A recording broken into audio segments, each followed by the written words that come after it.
Alrighty, welcome to episode 191 of Tokwa's Ask Us Anything. As usual, it's been a pretty busy news week. There is evidence of version 4 supercharger stalls being capable of delivering significantly more power than its current version 3 cousin. A Cybertruck owner in California was able to charge his vehicle at a peak rate of 323 kilowatts. Notably, this was done with the battery pack in 400 volt mode, which implies other 400 volt pack vehicles could be charged at this rate depending on their individual capabilities. The two Tokwa supported Variety Club Teslas will be farewelled at Forest Place at 10 a.m. on Friday the 9th of August. All Tokwa members and anyone else who is interested is invited to arrive by 9:45 in readiness for formal proceedings. And that was this week's news.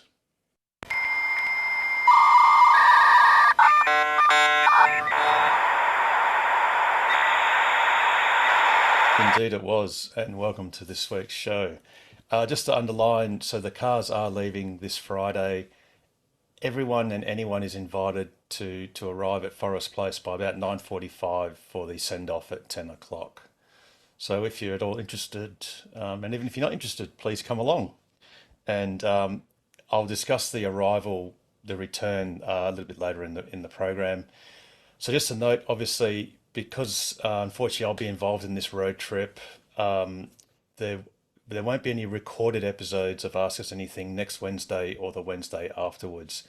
We still will have informal Ask Us Anythings. They will still continue on, but it'll be without me and not recorded. So apologies for those who are watching on YouTube who would have been looking forward to those episodes, but they still will be online. Now, as is customary, if there is anyone who is new and is comfortable in doing so, please unmute and say hello.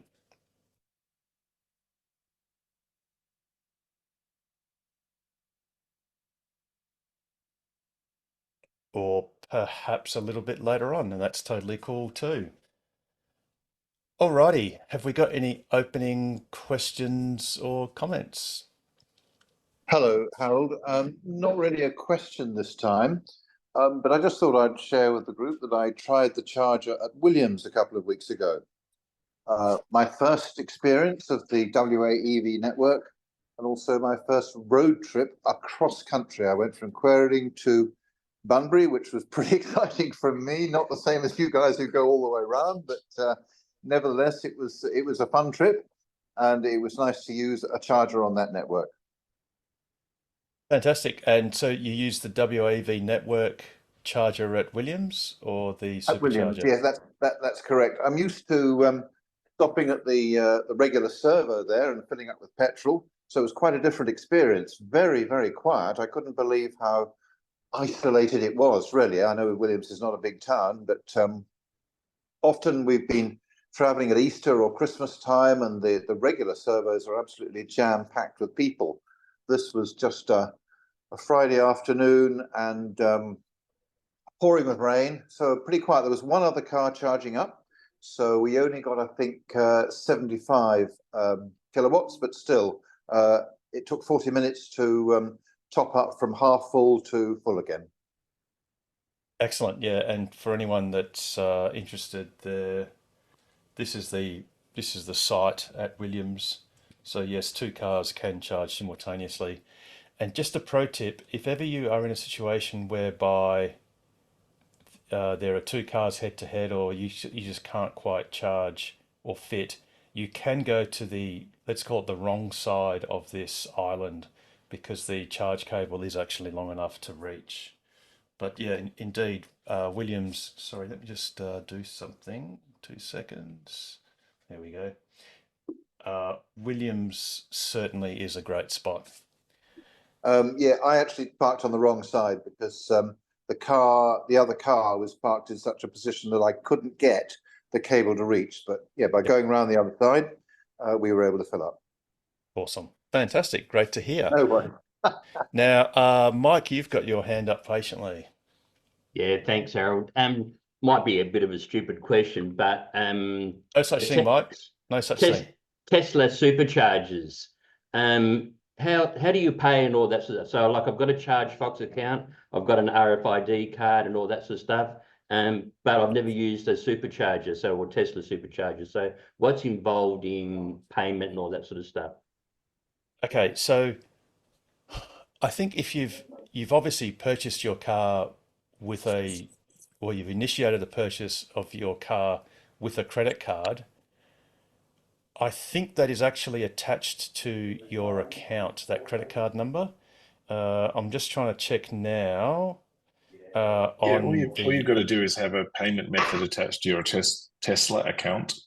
You can yes, check in the app, I think. I'm just looking as well. yeah, me too. I'm just Otherwise, looking you at might have Tesla. to jump on your profile on the web.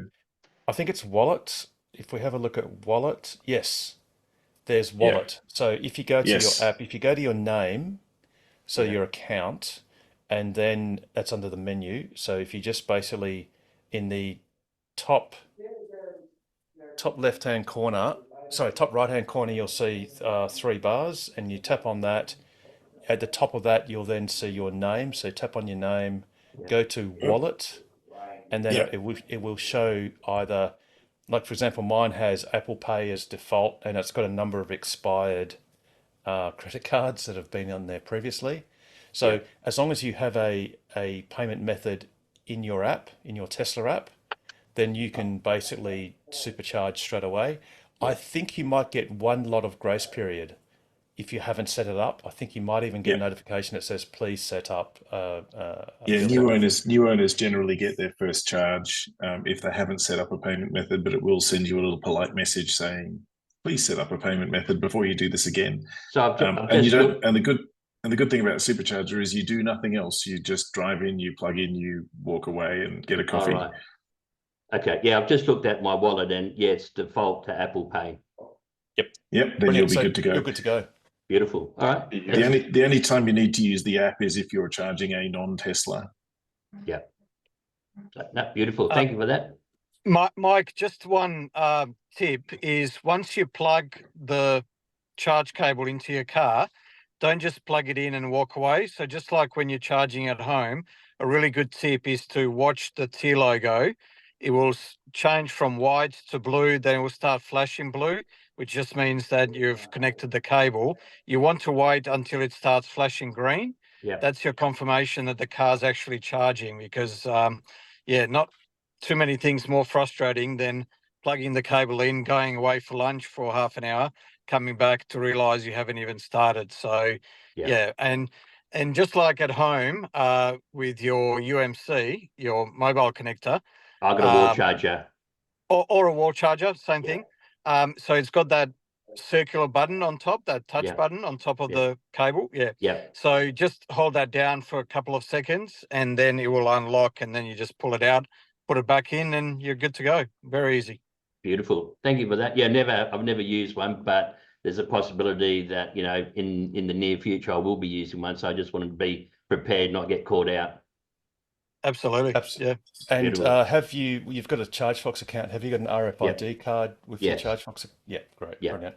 Yeah. So just a Perfect. pro tip for anyone else who's listening, you can obviously set up a ChargeFox. Now that incidentally is one of the more important apps that you need to download and register for is ChargeFox, because that's where most of the non-Tesla supercharger locations or charging points are billed through. So you can just download the app.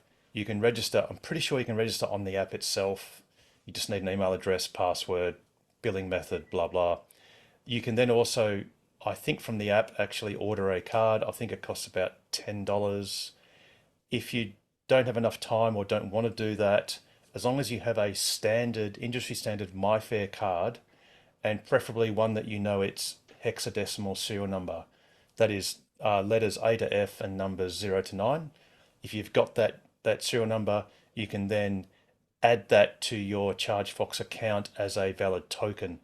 That's important, particularly when you're in remote areas where you may not have mobile coverage to use the app via the internet. So So for example, the Transperth Smart Rider, that's a compatible Mayfair card that will work. The only thing you need to do for that is it doesn't actually have, it has a serial number, but it's only a number and it's not hexadecimal. I don't think ChargeFox likes this, but what you can do is you can go to a ChargeFox charger, you can badge the card on the reader. It will not start a charging session because it's not connected to a valid account, but you can then ring ChargeFox support, tell them which station number you're at, and just say, hey, I've just badged the card. Or you can say, I'm just about to badge the card. Can you please tell me what this card number is? And then you can note that down and add that to your ChargeFox account. And Or you if you have can an use Android that. phone, yeah. Go, Pete. And you do it by your app actually on your phone. You can't actually do it, sorry, on the website. It's actually strictly through the app on your phone. And you can do this for other charging networks. So a couple of weeks ago, I added my card to the Explorer network, and I did the same thing. I just rang them and swiped the card on a charger, gave them the charger ID, and they were able to pick it up that way. So Yeah.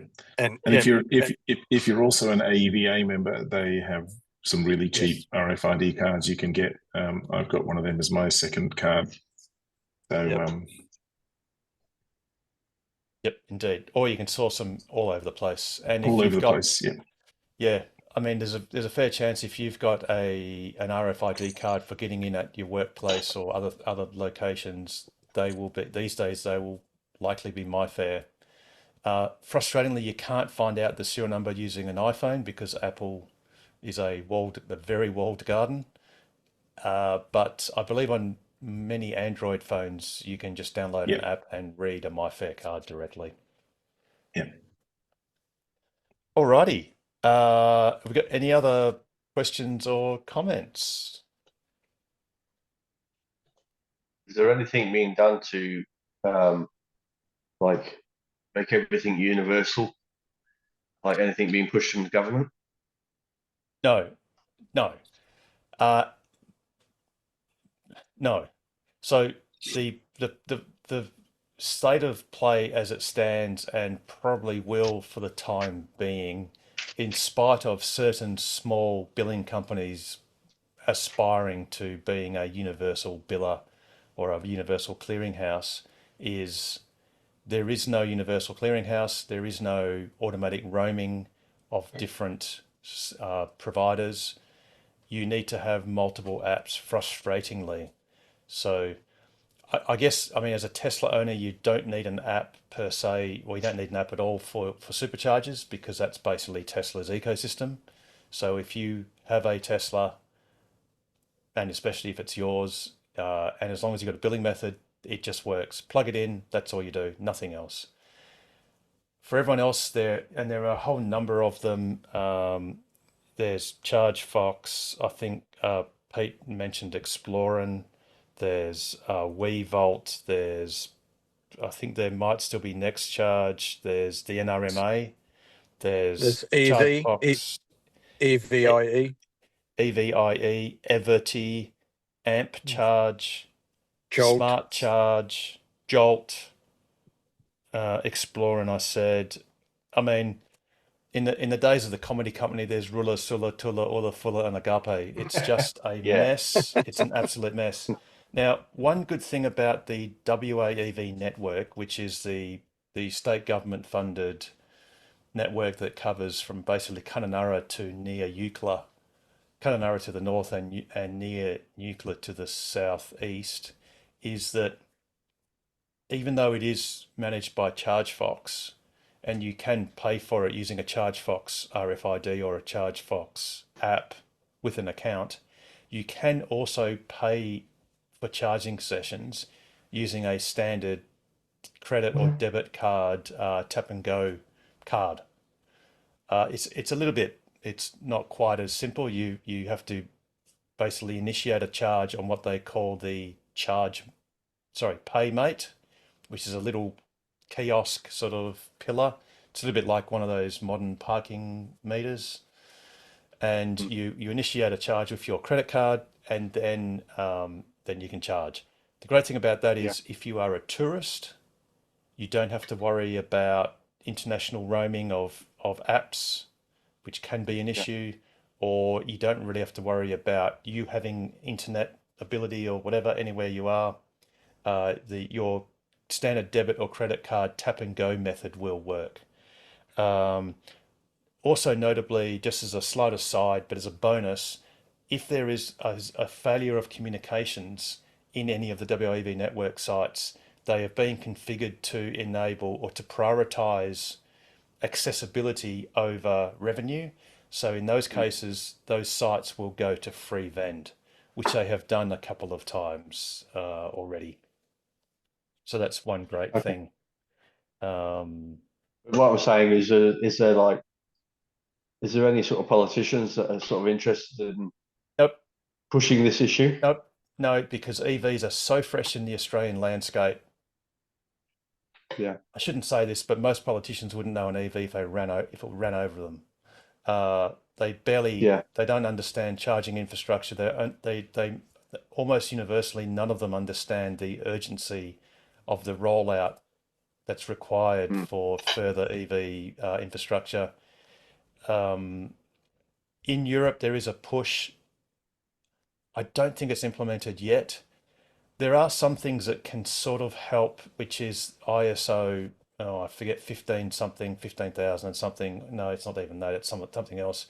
But basically, it's like plug and charge. Now, I think Everty or EV, one of those charging billing providers, are doing this, which is provided you've already used your account previously, then next time, and I think if you tick yes in your account, what you can basically do is plug your car in. The charging equipment will recognize a serial number or reference number of your car effectively and charge automatically.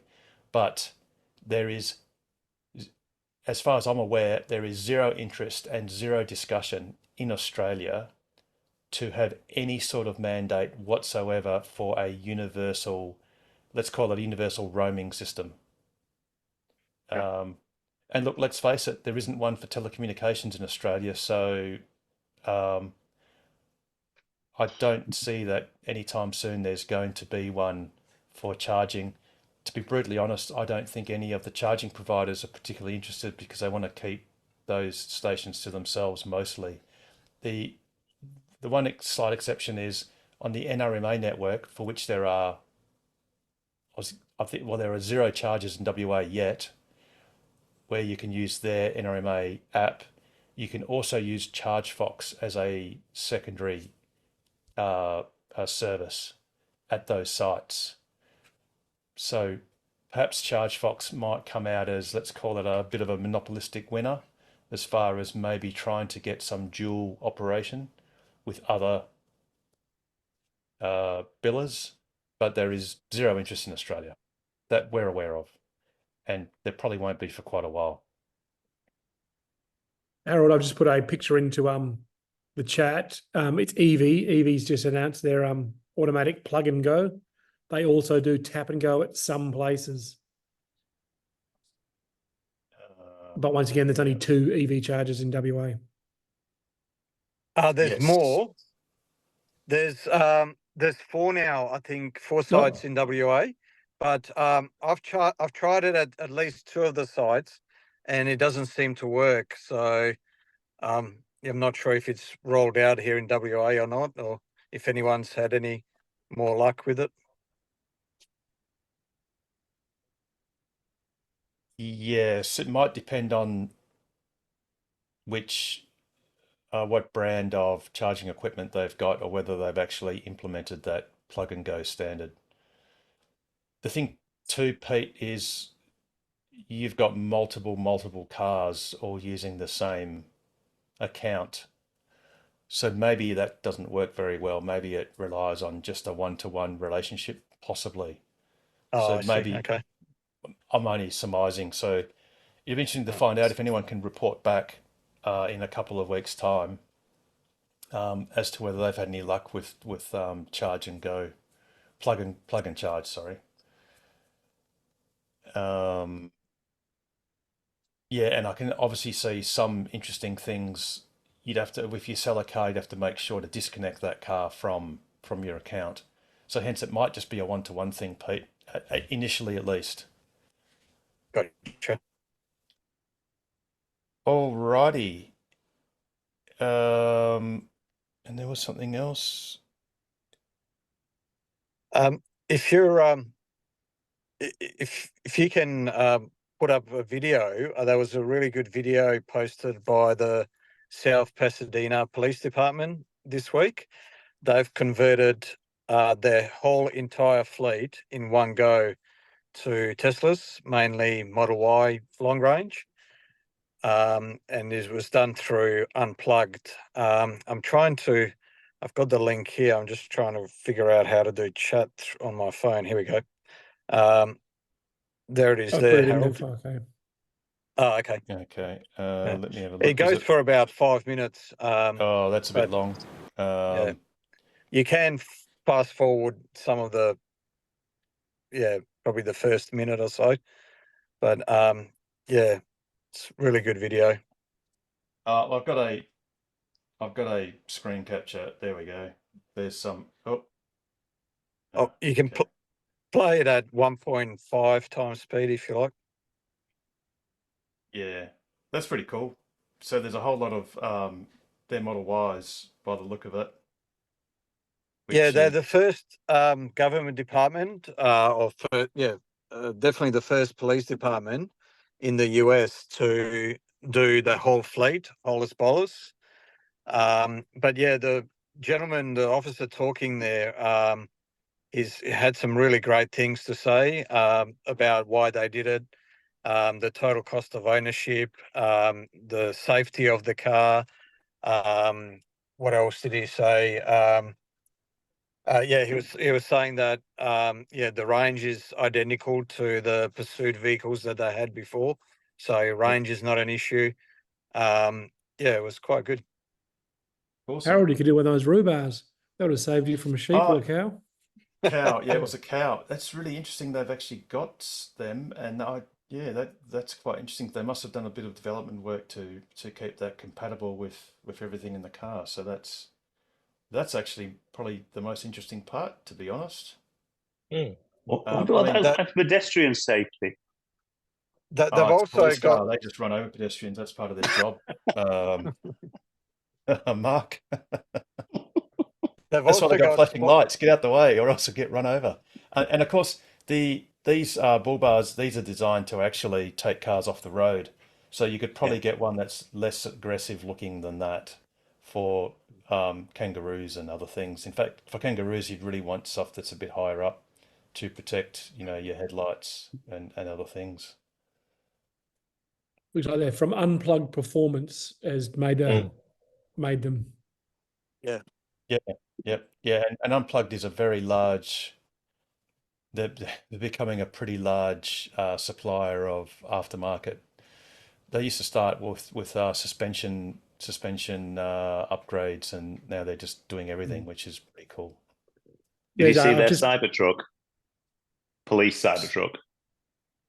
Yes, that's actually quite cool. Yes, yeah. I've just yeah, put a it's- 1 minute video in that shows the modifications that they make to a Model Y for the police. So it's a 1 minute and 7 seconds. Oh, It just goes through Oh, what they do. That's a good time. We'll do that one. Let me just spool this up, move that over to there, and set this up with sound.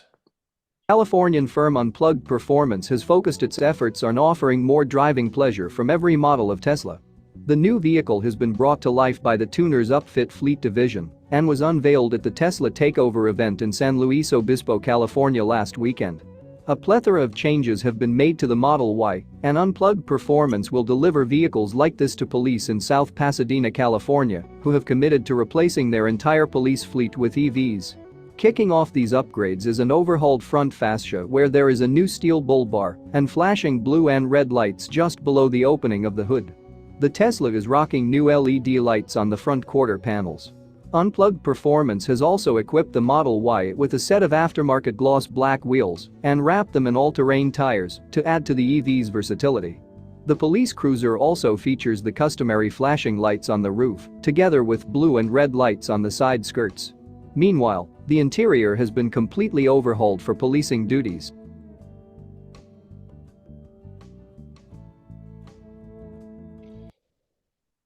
Very good. The AI. When I was Yeah, I think those changes to the back seat would be awesome for the kids. Yes, it's a Road plastic trips. divider. No fighting. You can't elbow each other. Makes you feel like getting arrested just to see what it's like in the back. Are your kids controlled? Yes, they're under arrest. Dearie me. Very good. Alrighty. Have we got any other questions or comments? And especially from anyone who is new or has just recently gotten their car. As was alleged earlier, there was a question that was thought to be a silly question, but there's no such thing as a silly question. When all of us started our Tesla journey, whether it was last night or last decade, we were all beginners at the start, and we all knew nothing about Tesla until we, slowly learned. So please feel free to come up with any basic questions because I've got one. excellent. Go, Alistair. Hi, how you going? Very good, thanks. Good. Yeah, we're like 3 months into our Model 3, so loving it. Best car ever. Just some weird questions, like it's going to, like you say, it's going to be a stupid question. Washer fluid. It says you have to use a special kind of washer fluid. You can't use this, you can't use that.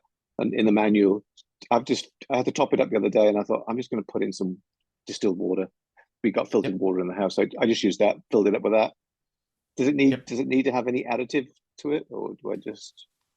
In my opinion, no. I just run it. I've got a condensing clothes dryer, which just makes a whole lot of distilled water. Yes, we got one of those. Yeah. So I basically just use that all the time. And now on a road trip, what I do, my routine is I've got a squirt bottle of Windex and some Chucks, those blue cloth things that tear off doodads, and I just keep that in the boot. I just use fresh water, and if you got heaps of bugs on it, all I do is I just use the Windex. It actually leaves lots of streaky marks or whatever, so I don't really bother with cleaning it off properly. I just get the bugs off, and then just do a quick squirt of the washer fluid, which is just DI water, and that then cleans it nicely, and then you're off on your way. So cool. I am aware that they do say you shouldn't use certain harsh additives for the washer fluid because it can decompose some of the plastic and other parts of the system. But me personally, I just use deionized water. Well, it's actually distilled in my case. But just plain water will do. Okay, cool. That's what I did. I filled it right up. I thought, oh, it's just water. Yeah, perfect. and that's the only, and the great thing about EVs is that's the only reservoir you need to fill up. There's no oil, there's no dipstick, there's no took fuel. quite a bit though. I think it's like 4 liters or something. It's quite a bit. It's actually quite, you're dead right. It is actually quite large, which is great. And it tells you when to fill it up. You don't have to wait until it's empty. Yeah, exactly. It kept popping up, and I go, oh god, I need to get something for it. I kept researching, going, I don't know what to put in. I thought, I'm just going to put water in it. You don't need to do it very often either. I think the best efficiency I've had is about 13,500 Ks on one bottle, and that was using it all the time. Yeah. Every couple of 100 Ks doing a squirt at a next charging stop, just to clear the Windex off. Yeah, we're only up to about 6,000 Ks now, so yeah. Cool. Yeah. Now probably wasn't full. No. So what I often do is, in fact, I've got a car. I must do it to that car actually. I've got a car on loan from Tesla, or Variety Club has, and what I need to do is actually empty it of whatever the water is that's in it, and then refill with DI water. So that's something good to do. Something else that I do personally, I don't know about anyone else's opinion, is I'm a great advocate of Rain-X, and obviously Rain-X are not a sponsor of this segment, but I've personally found that to be brilliant. The only drawback is you do have to put a fairly thick coating on, and sometimes for the first time, if you've got a brand new car, you've got to put it on a couple of times pretty regularly. it means you hardly ever need to use your wipers. It's Yeah. brilliant. But sometimes the Tesla's auto wipers does still get in the way when there's a little bit of rain. But, you know, you can turn it off when it first does the first wipe. You see on the bottom right-hand corner of your screen, as the auto Yep. wiper starts, it'll show that, and then you can go to off. The only problem is when in autopilot, the car will, at a random time in the future, turn it back on, Okay. which can be slightly annoying. But anyway, Yeah. Okay, cool. Thank you. have Awesome. you got any other questions about? Yeah, temperature, tire temperature. Every virtually because it's cold now. That tire temperature gauge comes up and says that's like 38 psi on my car, and I've told like 50 k's, and it virtually will just about go off after 50 k's. Yes. Just So get obviously because the tires are a bit different. the recommended. This was your post? Is that your screenshot? No, that's Zaid. Oh, Same okay. question.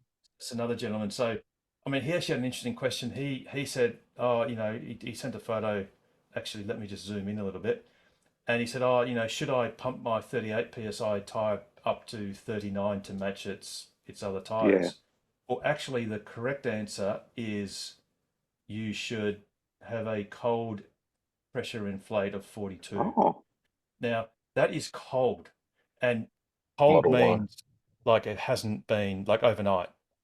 So yeah. cold doesn't mean drive 1.5 k's to the petrol station and fill it up then. If you do, your tires will probably be a couple of psi higher from natural warming of being in operation. So if your tires were sort of warm, you would basically fill them up to something like, say, 44 or 45 psi, because when they became stone cold, it would revert back to 42. And Okay. Yeah, because there's and a thing to note too is, see how it says 42 psi and it says cold. It means that it's absolutely normal if you're at 42 cold, especially in winter, and if you're on a road trip, for it to go to 46, 47, even 48. There's no problem with that whatsoever. Please don't let down your tires to 42 when they are warm or hot, because otherwise when they do get cold, and in fact you'll actually get a low pressure warning. And in fact, I think this being that 42, Harold, that's for Model Y, not Model 3. Yeah, I Yes, don't think I've got that on mine. Yeah. what is it for Model 3? Mine's 38, 39. Yours Because I've got performance. performance. Yeah. Yeah, well, So it's like okay. 38 on the I'll front rephrase end. it then do pay attention to, But it's in your app. to your I app. didn't see It'll that say before. recommended cold pressure. Yeah. So what does your app say, Paul? So it's 38 in the front and 39 in the back. Wow, interesting. So, There you go. yeah. Yep. Interesting. Yep. But I know the Model Y is more because Leonie's got 42 for hers. So. One other thing to bear in mind as well is I've noticed a couple of times sometimes I've been parked and one side's been in the sun and the other side hasn't. Yes. The side that's in the sun gets higher tire pressures. Yes. So don't think your tires are out of pressure. Just think if the sun's on, even if it's like the bottom, the right-hand back, that could be because the sun getting through your garage or from where it's parked onto that wheel, and the rest, and they are all the same. It's just because it's in the sun. Yeah, I noticed that. I think a couple of weeks ago, my car was parked and one side of it was 38 and the other ones were 40. Yeah, you can even get it driving down the road if one side, the sun's beating down on one side, because we've done some long trips where it's beating constantly on one side of the car and not the other. You can get a difference in the temperatures then, or air pressures. I've actually just looked on the app and it says at the top, recommended. It's actually the same, 42 PSI cold. I just did, thank you, Alice. I just did precisely the same thing on my son's Model 3, and it does say recommended cold pressure 42. So that's a standard range, yes. Yeah, that's a almost like standard different. range Model 3.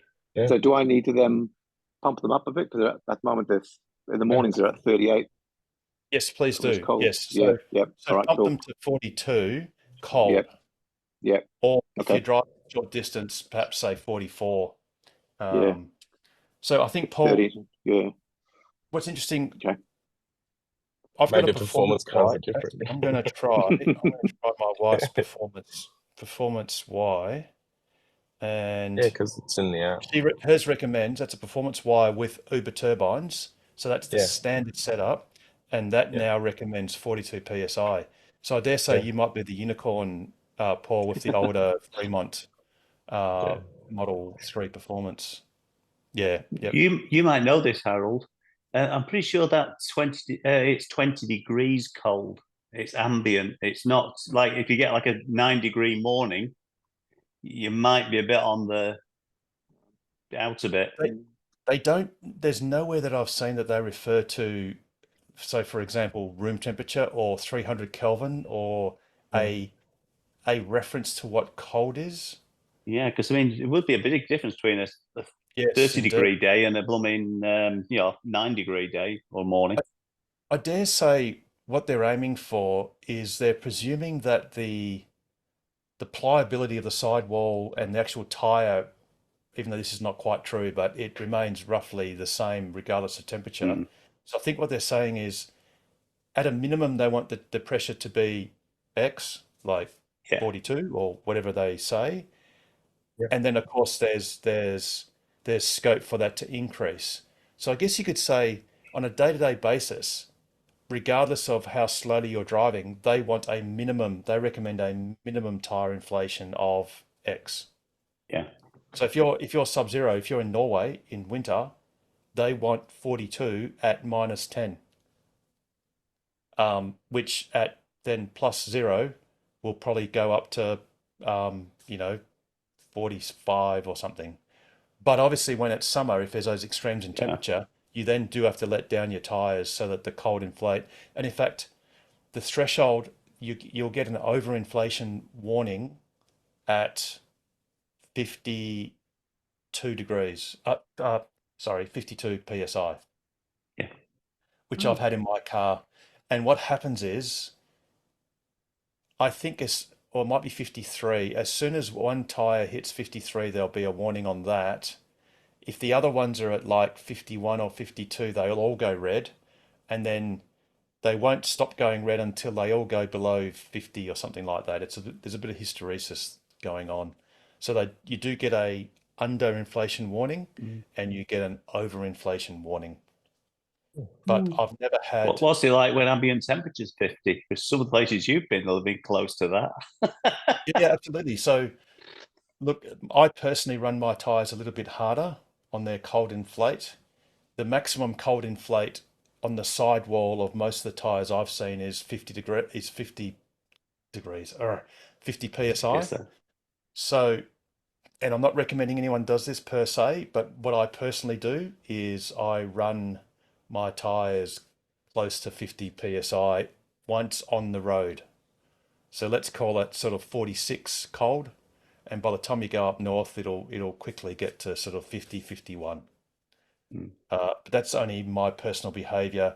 It's just because when I'm on a long road trip, my emphasis is on efficiency, and the harder the tires are, the more efficient they are. But obviously Tesla recommends for most cars, and you can see it on your app, just go under controls and go in the upper right-hand corner. There's a symbol. Actually, I can show it just here. There's a symbol that says PSI. You click on that, and then it will show. Now, incidentally, you see on the screen capture, it actually says 13 hours ago. That's what happens is the tire pressure warning system or the measurement system, so the monitoring system, only runs while the wheels are in motion. So what it was is it was saying that 13 hours ago was the last time it got an active report of tire pressures. So in fact, actually, that could imply that this car was actually running at 39 and 38 warm, and that had the gentleman actually hopped in his car and driven straight away, it might be actually a few psi less than that. And that is basically underinflated, given that the recommended cold pressure is 42.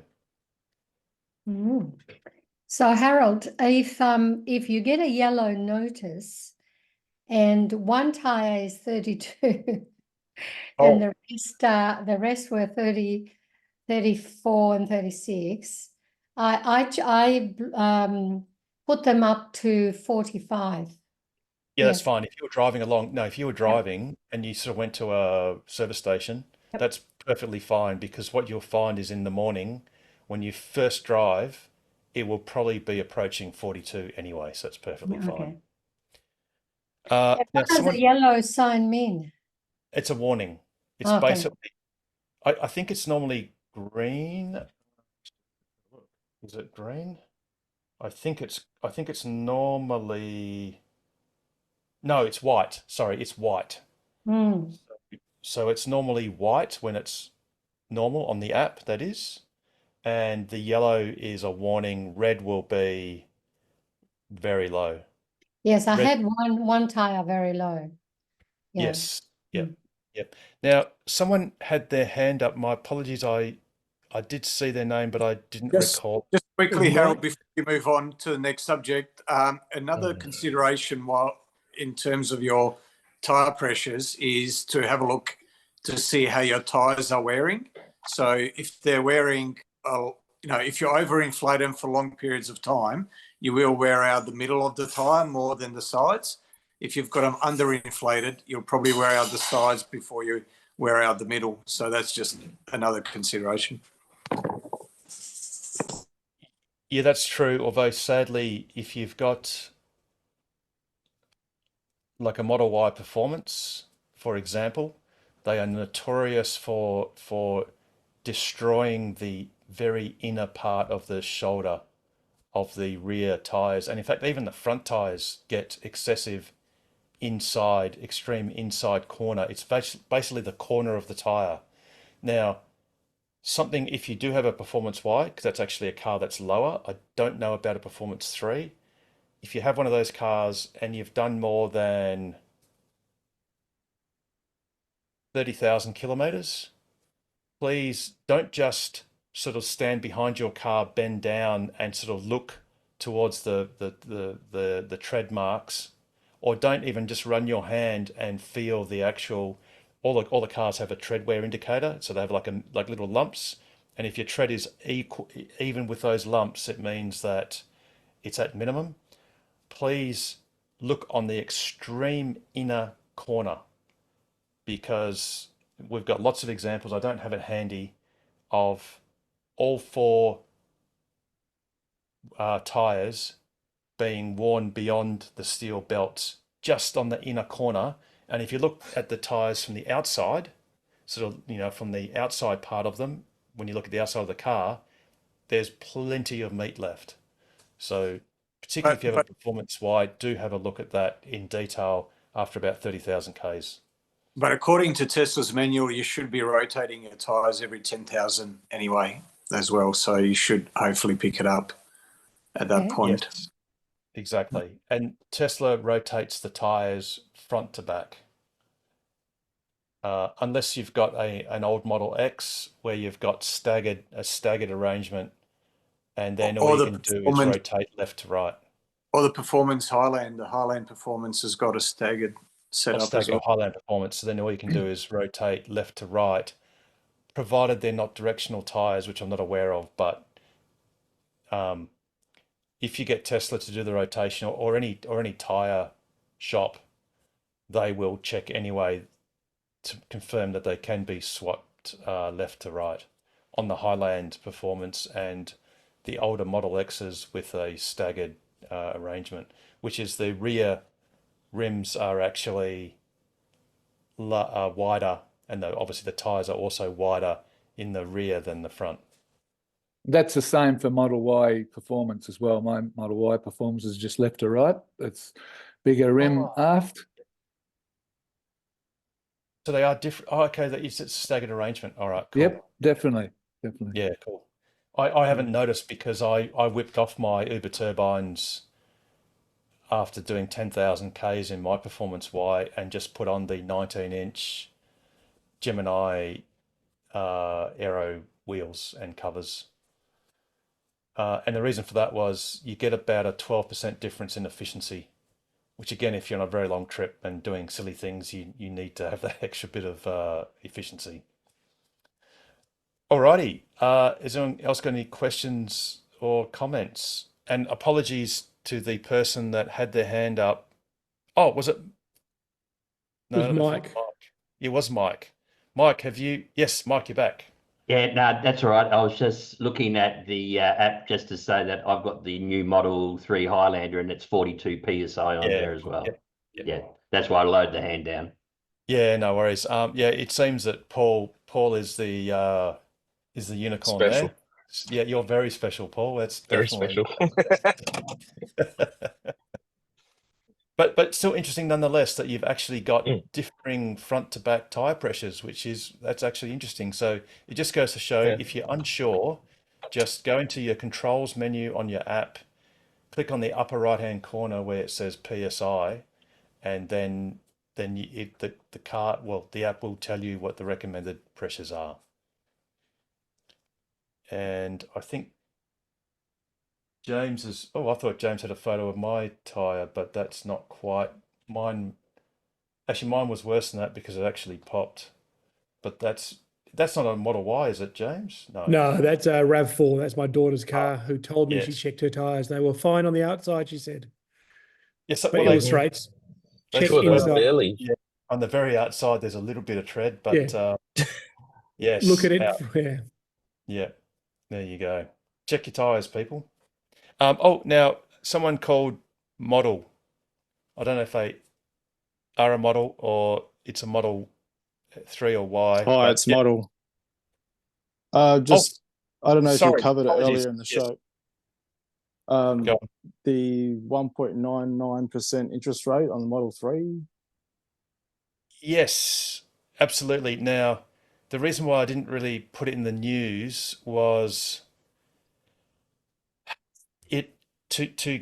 to get it for the Model 3, and it's only applicable to Model 3, you have to order it before the end of this month, but you have to take delivery of it before the end of next month, which is it's all but I think it's actually literally impossible. In fact, it is impossible to order a brand new Model 3 from Shanghai and There's have it plenty of inventory arrive. though. Yes, exactly. So what you have to do is you have to peruse the inventory, Tesla's inventory, and you just go to tesla.com. In fact, we can do that. We can do that live. Let's just go tesla.com. So what you do is Posted the link. okay. So you've got to make sure your ENAU, which this time it actually has done ENAU, and you can go. Normally you don't do order now, do you? Where's the inventory one then from the website, Ken? That's the link that I just put in the chat, but no. there But you what go. I'm trying to do is rather than a link that someone on YouTube can't click. How the hell do normally you go? Will it be under vehicles? You go under vehicle. You have go to the top, hover over vehicles, and then on the side there you've got inventory. Sorry, yes. Okay, great. Thanks. So you go vehicles, inventory. Now you confirm your location. It'll default to Model Y, but then you can change it. Yes, absolutely. So then you'll see WA. You go Model 3. Actually, did that come up? No, so it doesn't come up for Model Y. So Model 3, 1.99% interest, but only on these cars. And there's actually quite a few of them. As long as you don't order a performance. Oh, okay.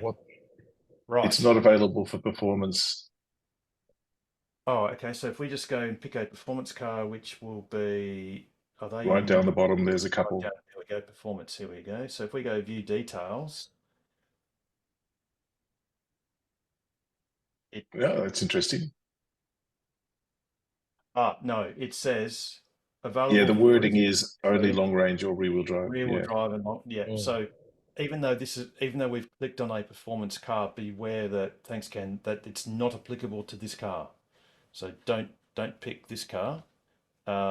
Pick a standard range or a long range. So as long as any one of these cars in inventory meets your requirements, then you will get 1.99% interest. But don't forget the comparison rate is 3.57. So it sounds to me like there's a few extra fees. There'll be sort of like account keeping fees that actually creeps it up. That nearly doubles it actually. But it Yeah, and increases it Harold, by- just to address your comment earlier, you've got until end of September to take delivery. Yes. Yep. Yep. But it must be, if you cannot take delivery by the end of September, I guess the deal's off. So Yep. so it's strictly on inventory. You cannot, if you have a variation that would otherwise qualify but is not in inventory, so you've got a interior combination, exterior color combination, and wheel combination that doesn't match any cars in inventory, please don't then order a new car that's coming from Shanghai that's going to be newly built, because it will not arrive and that deal will not go through. The same Yep. thing also applies if you have an existing car with FSD that you've already paid $10,100 for, or other amounts on older cars.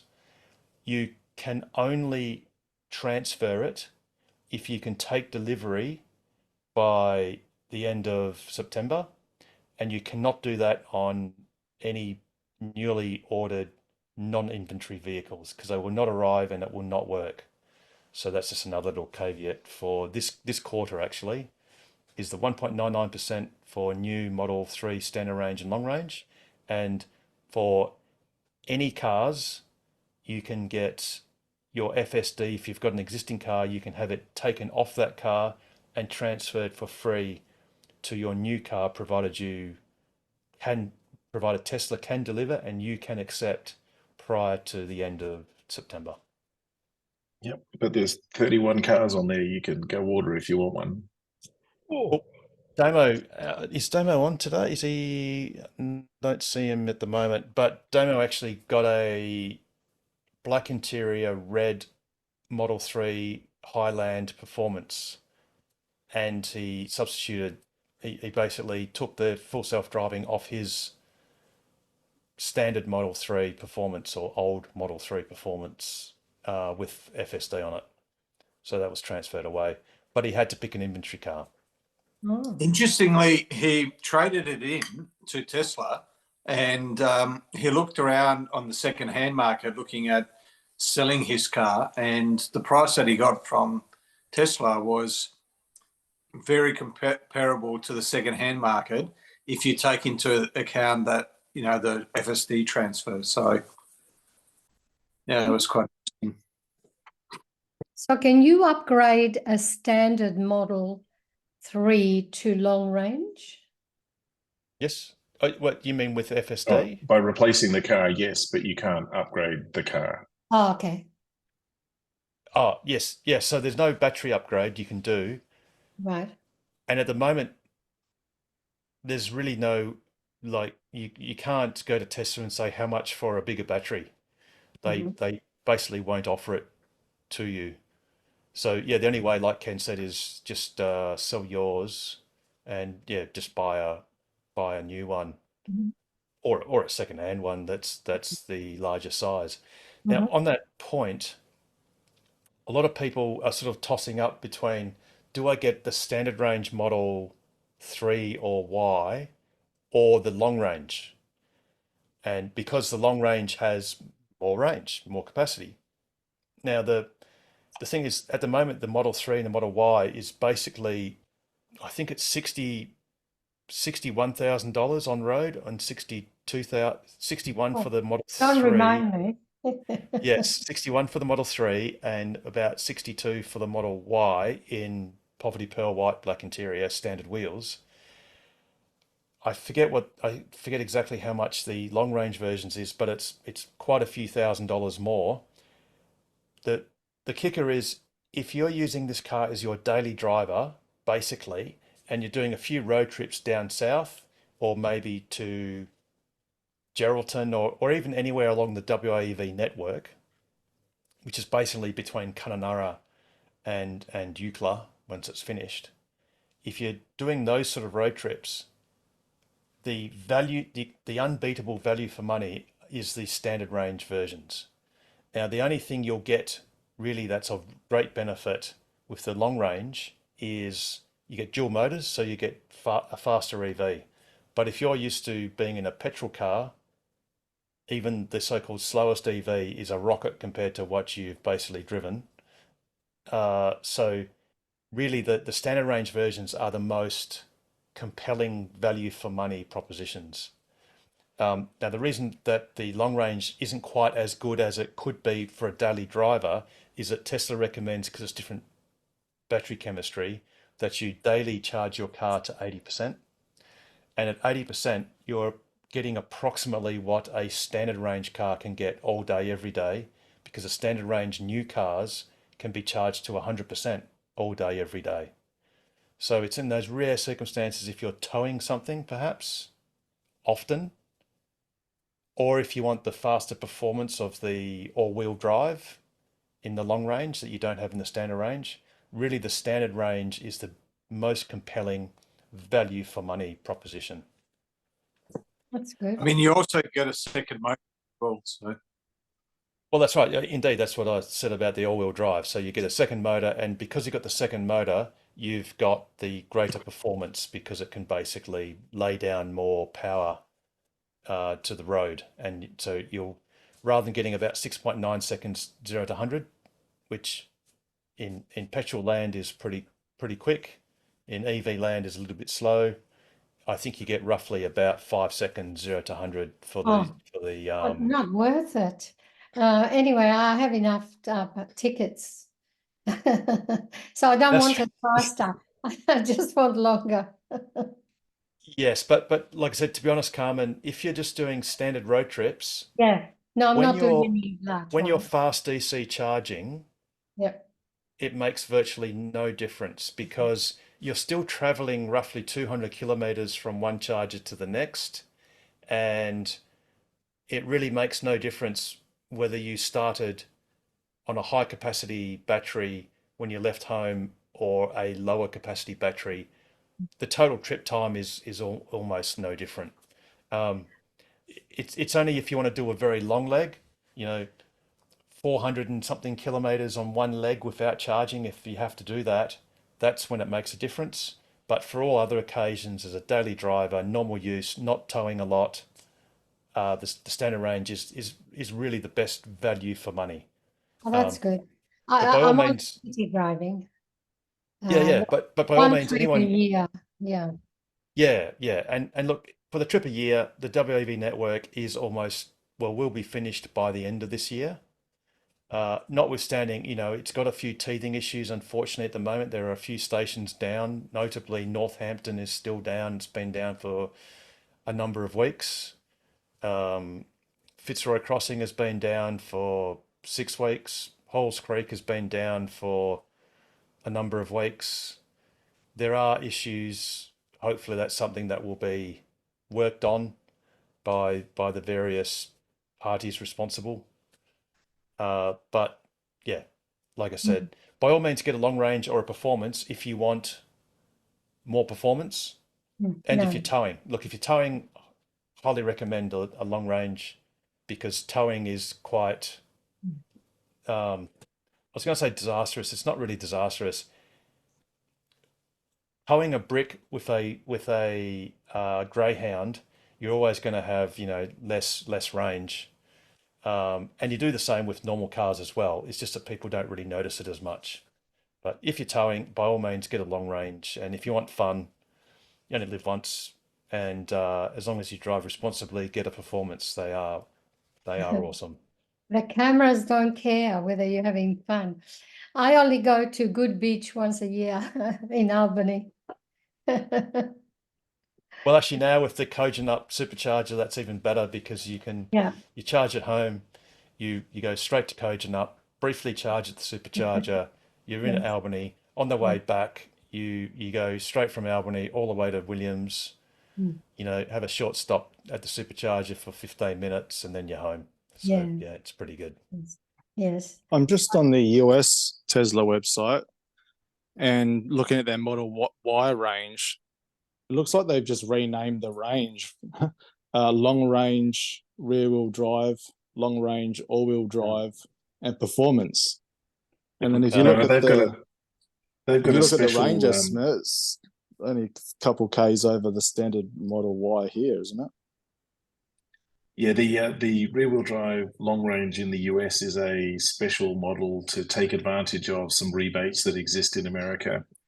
So there are some rebates that exist on particular battery sizes in particular configurations. So they built that as a little bit of a unicorn to fit in that space. Well, it's that they have So- to be designed primarily by an American company. They No, couldn't they get have away to with using be. LFP because that's No, too they- much Chinese tech. No, yes and no. It's not the Chinese tech, it's the Chinese content. So Yeah.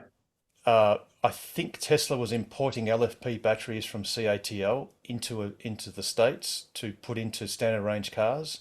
And you had that weirdness that a long range, I forget if it was a Y or a 3, with the $7,500 US tax rebate, was the long range was cheaper on road than the standard range. So then it literally just meant it made no sense to even buy the standard range. It was just madness to do so, unless you were ineligible to get the rebate in America. So in America, it's all about their so-called Inflation Reduction Act, which has got nothing to do with inflation reducing anything. It's basically a rebate on fuel efficient vehicles, and sadly I think it's also a rebate on useless plug-in hybrids, which is another story. But they weren't typically using LFP batteries in them standard Model Ys, were they? They were using some structural 4680 cells. No, weren't they were long range. No, they briefly did create some structural pack 4680 based Model Ys. It was a very brief run, and they're not making them anymore at the moment for the time being. All of their impetus on the new 4680, which by the way, 4680 stands for 46 millimeters across the cylindrical diameter and 80 millimeters tall. What all our cars have, that being Model 3s and Model Ys, oh, sorry, no, not the standard range ones. I think they're prismatic, but let's call them the long range Model 3s and Ys. 2170s, they're 21 millimeters in diameter, 70 millimeters tall. So all the 4680s, they are concentrating on putting into their Cybertruck, their ramping Cybertruck production for the time being. And Tesla have basically paused putting 4680s in anything but Cybertruck at the moment. That could possibly change soon, though, because in the latest quarterly earnings call, they mentioned that they've managed to, I don't want to say the word commercialize, but they've managed to get their dry. They made one pack. They made one pack. Yeah, for the dry process for the anode. They've done dry process for the cathode of the battery. I forget which one's the No, positive, other negative way side, around. whatever. Other way around. It's the other way around. Oh, it's the Cathode's cathode, the was it? one Dry they've just cathode. solved. Yeah. Oh, right. Yep. And that was the hard one. But they made one demonstration pack. Now they need to demonstrate that they can, like you said, Pete, you got to scale that up and get the yields. Because there's no point having crappy yield, even though it's cheaper. But the beauty of it is during, was it Battery Day? I think it was called Battery. I think it was called Battery Day. Yep. They basically showed the difference in the plant and equipment required for the wet process, which is what everyone else does, and that basically means I'm trying to think what it's like. It's like making a biscuit where you get a slurry of flour and water and whatever, and then you bake it, and you've got to drive off all the water. But except these are volatile organic substances which need to be recovered, so you've got to have heating ovens that heat all of the foil to drive off the volatile organics. But then you've got to recondense them, so you can't just dump them into atmosphere, and that takes a lot of energy. You've got to recycle it all, and that takes an enormous amount of plant and equipment. Whereas on the dry process, you basically have the powdered substance and you basically just squash it and press it onto the foil. And that creates it's like less than 10% of the footprint of the standard process. So it means in the same area, you can put in 10 times as much equipment for 10 times the yield, which is a revolution. So that's why they didn't want to presumably scale the 4680 battery production until they were able to master this dry cathode process. So now that they're somewhat progressed down that route, they may start scaling up the production of the 4680s a lot more. Yeah, they were trying to prove that they, just by going halfway, just going to 4680, that would bring some improvements without going the dry technology. But has it panned out as good as they had hoped for this first stage? Not really. But yeah, they're hoping that it sounds like they need this dry cathode process to be able to reach those milestones. The main one being cost. So yeah, cost-wise, so they were saying at Battery Day, they were saying 50% reduction in cost ultimately, and they're nowhere near that at this stage. But yeah, they may well get there once they scale up this dry cathode process. And what's the design of the LFP packs that we get here in a standard range model wise? Are they like 2170? No, I think they're prismatic. I think I'm pretty sure it's wholly done by CATL, and it's effectively outsourced, and I think they're prismatic. But I unfortunately, like someone like Munro and Associates, have never pulled down, dismantled an LFP, a Chinese-built LFP battery pack from a Tesla. But I'm going back to the US Model Y page where it's got long range rear wheel drive. That's the starting model. You can't get it. Doesn't list a standard range. Yes. And then if you look at the feature details and it's got estimated range, they're just giving their own range. They're not saying EPA or WLTP here. Yes. And they say 290 for the long range rear wheel drive, 295 to 320 miles. That's only for the Model Y standard range here, it's only what, 20 Ks more? It's different. Oh, they have different, yeah. Standard. Okay, in America they have the don't worry about the American one. Yeah, well, no, they have EPA. They have the Environmental Protection Agency, which has a certain type of cycle. None of these ranges are actually tested on roads. They are simulations. So it's using simulated data. And in Australia, we use WLTP, which is the World Light Vehicle Transport Protocol or Program, something like that. So unfortunately, when Tesla quotes X number of kilometers range, that is not what you're going to get with average driving. It's just not. That estimate is overly generous.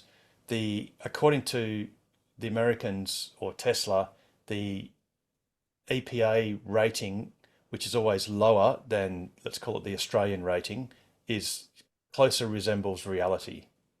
So it's just a difference so don't look at the relative difference between countries. You should look at the difference between models.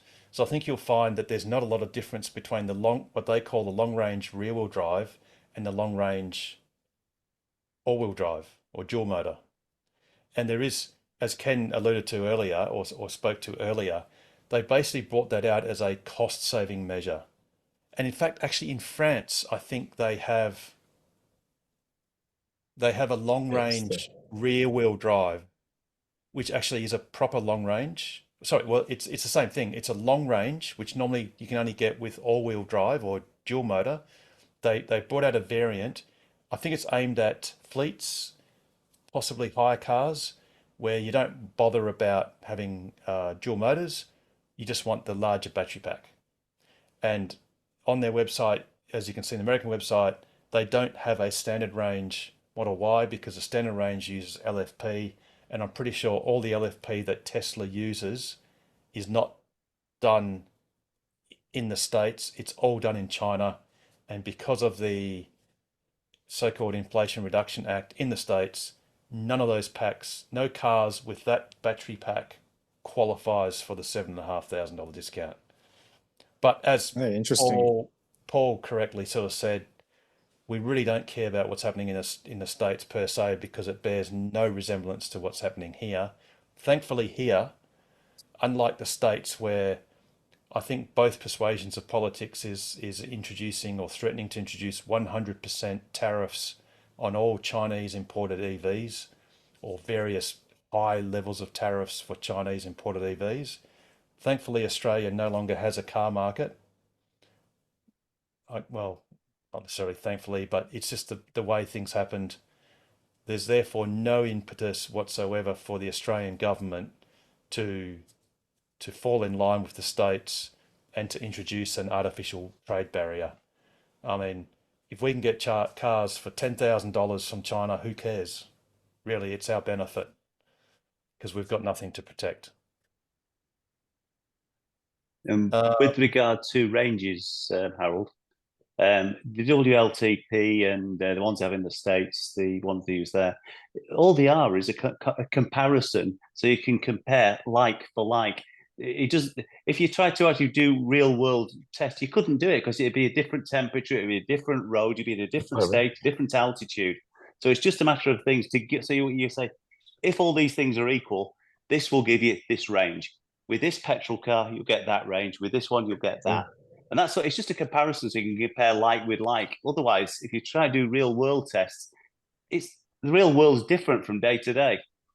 Yes, and a classic case of that is I've bashed down the Hume Highway several times doing the full 110 k's an hour and gotten ludicrously good efficiency in a Model Y, something like less than 160 watt or about 160 watt hours per kilometre at 110. Yeah. I do 110 in the back blocks of the Kimberley on freshly laid 25mm or 18mm chip seal road with bucket loads of road noise, even though they're quiet tyres, and I'll easily bash out 220, 225 watt hours per kilometre at the same speed, no wind. So, for example, so Mark, like you alluded to, just the road surface, which around town, it's all on nicely laid tarmac. Once you hit the outback chip seal, everything goes to custard. And none of these standards, there's still a relativity to it. So, you know, if you've got, as Bjorn Noland would quote, a fat Audi e-tron, it's not fat because it's big, it's fat because it's like inefficient. It's they chew through, they've got tremendously inefficient drivetrains. So that's the difference. You really that's all that's all the standards are there for.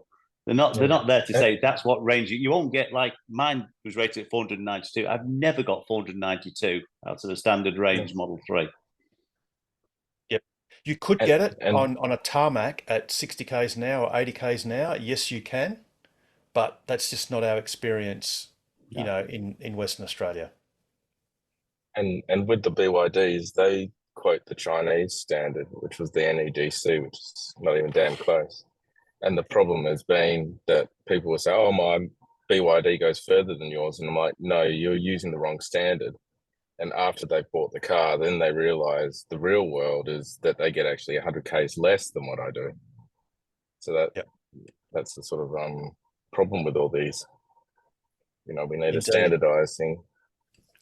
But then for anyone that's watching this and considering buying a Tesla, the most important thing is, does it meet the range to get to your next charging spot? Because fast DC charging is so quick that to recover an extra 100 kilometers of range takes less than 10 minutes.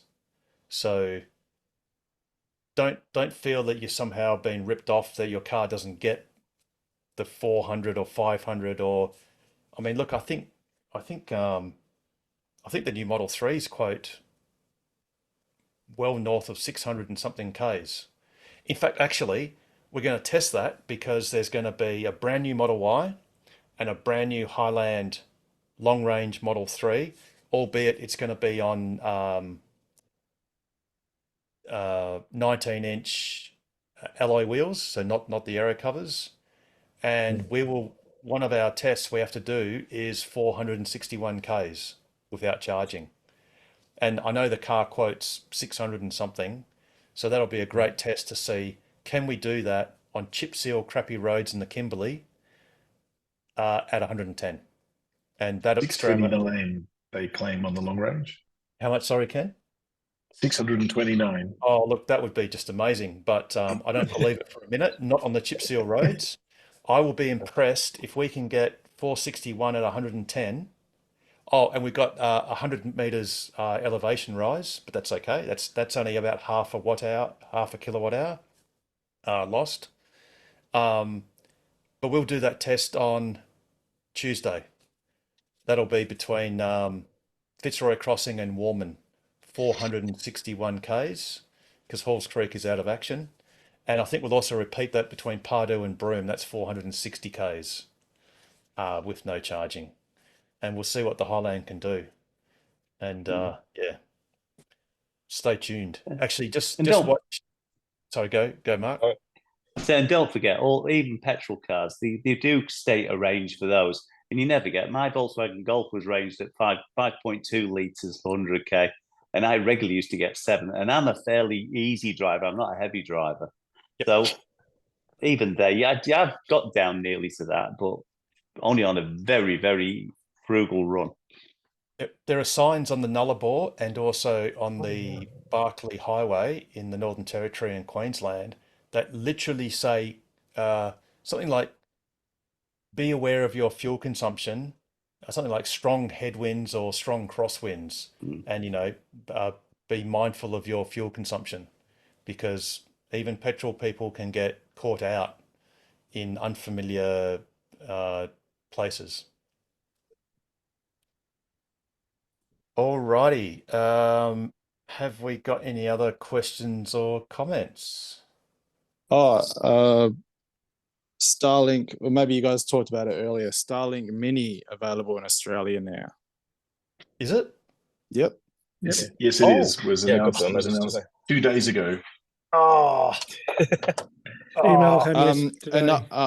A nice feature of this, the Mini, is that if you choose the mobile Mini 50 gigabyte plan, $80 a month, it actually gives you in motion access above 10 miles an hour. Proper in motion, just like the enhanced flat high performance one. So it's $7.99, Harold, on the $50 plan, on the 50 gig plan. 50 gig, right? So it's $80 a month. $80 a month and $7.99 for the unit. Right. Oh, right. Yeah, that's a bit expensive for the unit. I mean, I'm actually borrowed Pete's for this Variety Club car, which I'm just going to shove in the passenger side, stuck up with gaffer tape and stuff on the glass roof. But the Mini would be awesome. That would be awesome. And at $80 a month, I presume can you cancel that too? You can just basically pause it. Yeah, that's a roam plan, so you can start and stop. Yeah, and that's but you pay for a month at a time. And is it speeds up to 10 miles an hour or greater than? No, it's surprisingly that they're actually on that Mini Roam 50 gigabyte plan. They give you the proper in motion above 10 miles an hour. Right. Cool. Yeah. Because operational up to 96 kilometers an hour. Oh, well, that'd be a bummer. If you're doing 110. They say plus 96 kilometers an hour plus. So your mileage will literally may vary. May differ. One little dirty pro tip that I do with the Roam on the standard service, which is only subject up to 10 k's an hour or less, is it continues to work as long as you don't have your Starlink app on your phone open. if you have it open, it seems to use the phone's GPS or whatever to work out motion, and then it basically sin bins you and it stops running very quickly. Yeah. So I discovered that about a year ago, but I did find out the hack around it is you got to reset your Starlink if you're in motion, and just make sure your Starlink app on your phone or device is not active. But I'm Yeah, sure Starlink could kill that anytime they wanted. Or and the just other really turn cool off thing is location it'll- services permission for the Starlink app, Yeah, or is it possibly. required? Yeah. Or is it required for functionality? I don't know. I just turn it off, the whole thing altogether. It doesn't need it. It's just there for monitoring. But yeah, sorry. So Ken, Yeah. you were saying something really cool? No, the other really cool thing about it is it'll just run on 12 volts. But the cable is coming soon. But I've seen the specs. So basically, you can just plug it into a 12-volt socket in the car, and it just works. So you don't need, and it's a one-box solution. There isn't a separate router and a separate power supply. So you just Perfect for a car, isn't it? Yeah, the Wi-Fi and the router is built into the unit. Oh, great. Yes. So it's just the one little unit, which is about A4 size, I think, roughly. Yep. Yeah, it's 430 by 334. Oh no, that's a bit bigger. That's probably Yeah. It's sort of between A3 and sort of like foolscap. Yeah. Gee, that's a blast from the past. I've been Oh, no. collecting a lot of foolscap lately. Sorry, I just read the wrong spec. It's 298 by 259. Oh, that is quite close to that's A4 fair. then. That's Yeah, not far yeah, off. yeah. And then just for completeness, here's the actual order page, and there it is. Standard is $5.99, mini is $7.99. Yeah. So I imagine in future that'll actually be cheaper, but maybe they're just going for the people that literally want to put it on their, like I was going to say backpackers, but hikers that want it in their backpacks. It's a great thing. Yeah. Until I of looked course, into. go on, model. Sorry, I was just looking into the connectivity of the Teslas. So that's fine if you got the premium connectivity on. I think it uses Telstra here. You get the satellite maps and all the entertainment features. As soon as you're outside cell coverage, then you're stuffed. But let's say you had a Starlink Mini connected to your car. Even if you, I believe there's a toggle in the settings to make your car stick to Wi-Fi even when you're on the move, so you could force it to use your hotspot when you from your phone. Yeah, since version 11, that toggle exists. Yeah. Yeah, but they still don't let you use they don't let you have the satellite maps and navigation, and there's still certain features that are blocked off from Wi-Fi only. So you could have this Starlink, but you wouldn't be able to get the navigation. So if you do not wish to pay for premium connectivity, which is $10 a month, then one of the penalties is you do not get the aerial photo / satellite photo visualization. You also don't get the traffic congestion visualization. And now, since a fairly recent software update, you will no longer get streaming ability either for some of the streaming services if you don't pay your $10 a month. But whether you do or don't pay $10 a month, if you've got Starlink or any other wireless internet in the middle of nowhere, you can always tether that to your car, and which is exactly what I've done on the last few of my laps, is just tether Starlink, and I can stream all day long in the middle of nowhere. And it was my understanding that even if you did have the premium connectivity subscription active, when you're outside of Telstra's network, the car won't use the Wi-Fi connection for those premium features. It literally needs to be on 4G to. No. You can absolutely. The frustrating thing is as soon as you turn your car on, it up until then would presumably be tethered to your home Wi-Fi. As soon as you put your car in drive, it automatically turns off Wi-Fi or disconnects from your house Wi-Fi, basically in anticipation of it going away because you're about to drive, and it doesn't search for any other active Wi-Fi locations or services. So you then have to just go in and press the Wi-Fi symbol or the LTE symbol and then activate Wi-Fi. And then if you've got an active Wi-Fi device in your car, whether it's your phone tethering or a Starlink or anything else, you can then connect to it and it will stay active for the duration that the car is being driven.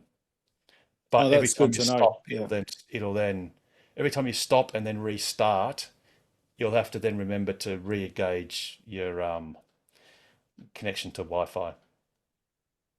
If you're not sure where the Wi-Fi icon is, there's a menu now. I think it's the last menu. Once you press on the car, it's below Bluetooth. I think it's the last menu. Just says Wi-Fi. And weirdly, it sometimes sometimes shows and sometimes doesn't. So if you just press the car button, then you'll see it on that top menu. It's the whatever the top menu is, frequent controls or something. If you Common click on controls. controls, it's in Yeah. the top right. You can just click on the symbol, or down the bottom, like Pete said. Yeah, and you definitely still get streaming and web browser for what it's worth, even without premium connectivity on Wi-Fi. But you don't get live traffic or satellite view or karaoke. I don't think you get Spotify though, do you? Without premium connectivity when you. I thought they you do if you have your own account. Oh, you don't get But you can't. TuneIn. But you can't stream. You can't stream with the Telstra, the Tesla account if you don't have premium connectivity. But if you have your own Spotify account, it will work without premium connectivity. And TuneIn I don't know if TuneIn actually has an ability to log in. So it might, because I remember I was in the UK on holidays and I had a hire car, Model Y, and we could listen to the local, BBC or whatever on TuneIn. Or was it just, I think it was that.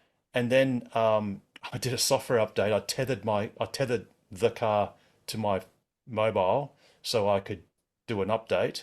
And when I did the update, because this car did not have premium connectivity, I lost TuneIn streaming. But then I don't have a TuneIn account. I'm not sure if there is a login for it on the car. But yeah. But look, it's $10 a month. It's $120 a year for a $60,000 car. It's not a huge expense. Yeah, it's very good in terms of like the price of mobile data here in Australia. It's basically unlimited Telstra network access for all types of entertainment. Yep, absolutely. Yeah, I'm still holding out for the price to keep dropping for the Model Ys. Oh, okay. So I haven't actually bought a car yet. I'm watching the prices like a hawk. I've seen them drop down over 10,000 the last year or so. Yep. Obviously, Juniper is coming out, but what do you guys reckon? The price is going to keep dropping over the next year or so? No, I wouldn't say over the next year. No, but because when they do the robo taxi, Pete, when they do the robo taxi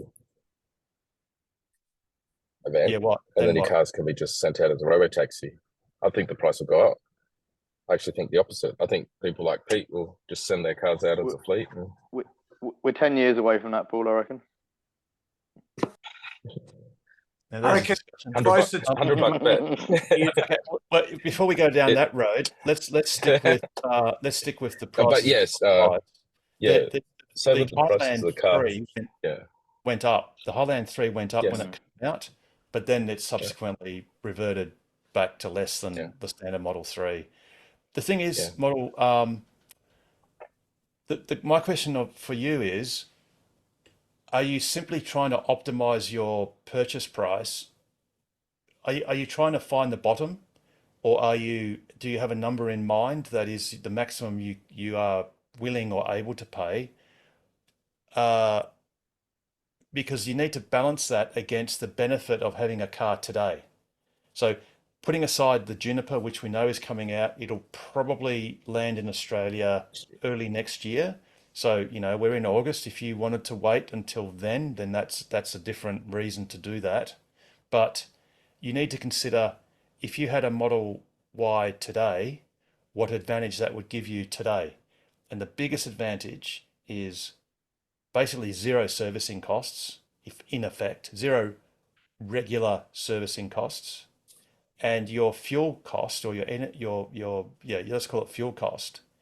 If you just charge your car at home on the standard Synergy L1 tariff that everyone gets as default at roughly 31 cents per kilowatt hour, it will cost you approximately a quarter the price of petrol.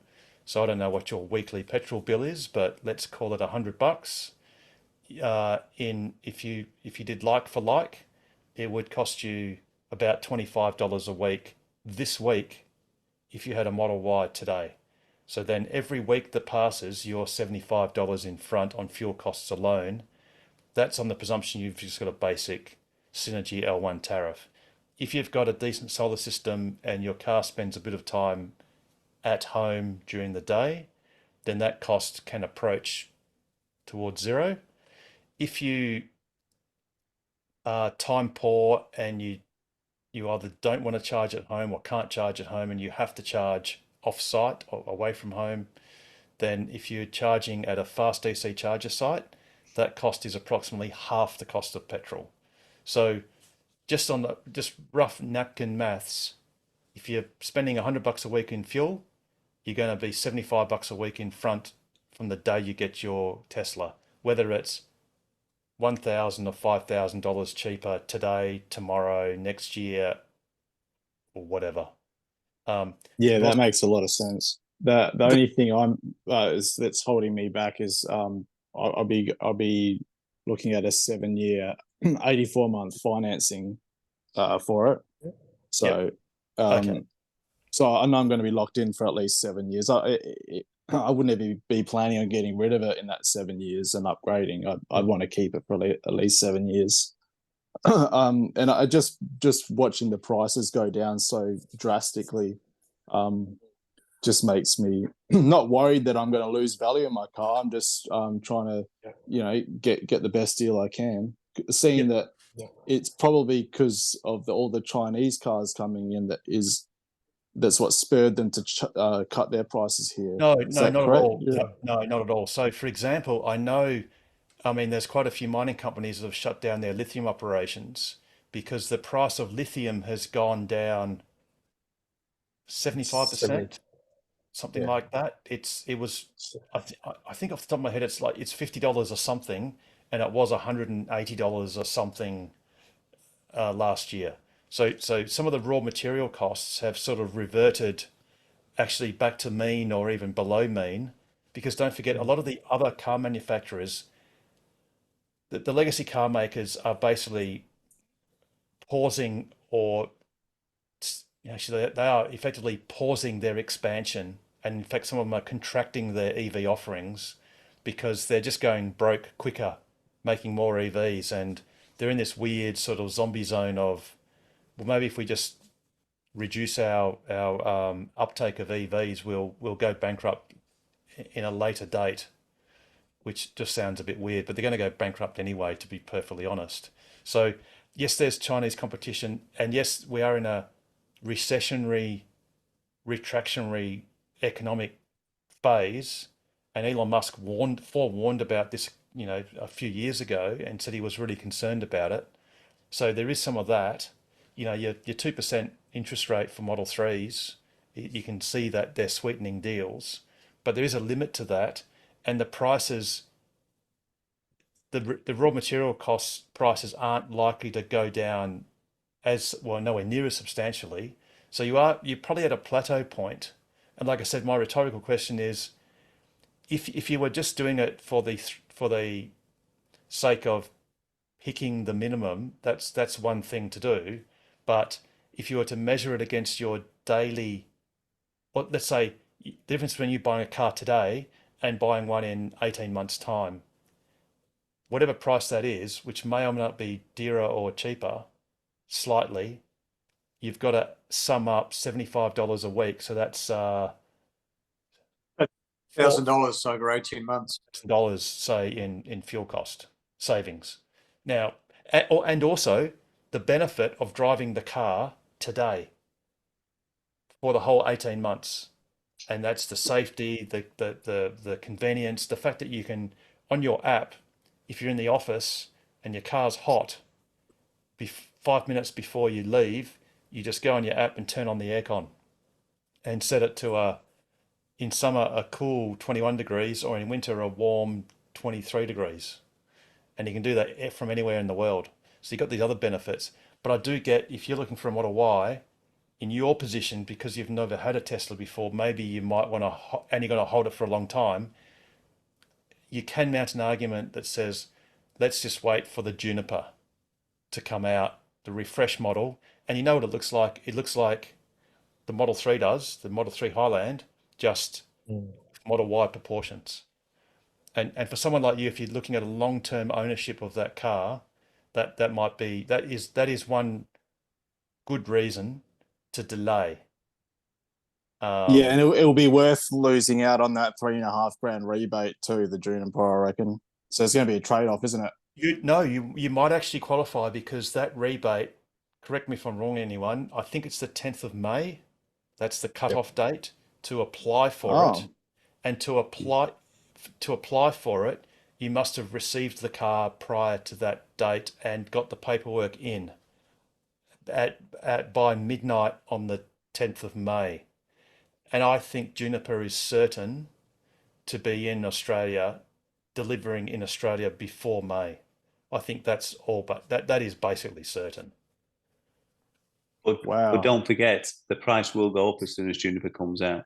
Yes, it's almost definite. That is, and you're dead right, Mark. Because that's precisely what happened with the Highland 3. Yeah, the Highland 3, it was a substantial price increase. Admittedly, it's come back, but we're talking about the Juniper Y, and history says when it first comes out, because it's so new. Put it this way, if you are looking at a pure value play, what you'd do is you'd aim to buy a second-hand Y, because there'll be so many Y owners, including myself, who will get out of their old-fashioned Model Ys, which are only 2 years old, and get into the Juniper, because we're just idiots that want the latest, greatest, shiny new toy. So if you're looking at a pure value play, value for money and total cost of ownership, a second-hand Y at that time would be a very compelling thing. But we're all human. We want shiny key toys. point at that time, because I'm looking at second-hand Model Ys now on car sales. Absolutely ridiculous what they're going for. Well, they're going for more than brand new. I can tell you now, come Juniper time, I could slide you into a heritage performance Model Y that's been around Australia, a historic 5 times. It's a historic car. You can't have the number plates, unfortunately. They're just ordinary ones, but they're the initials to my name, and I can get you in one of those for probably about 50 grand. That's not a bad deal. It's a long. What year is it? 2022. I got it in April last year. Oh, okay.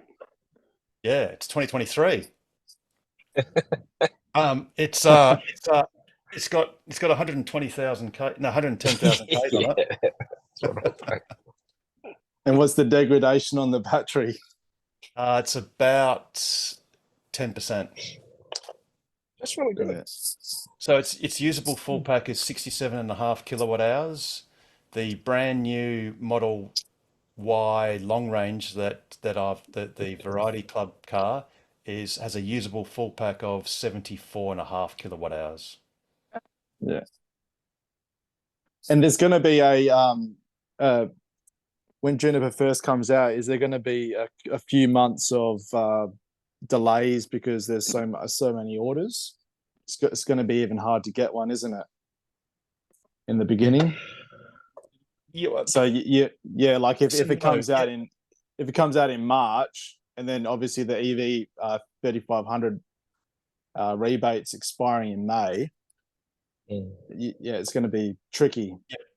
Yeah, but look, but let's face it, the rebate, you're going to buy your car with whether it's got a rebate or not, to be brutally honest. And in fact, the vast majority of people buying EVs in WA today will have bought or will buy that EV with or without the rebate.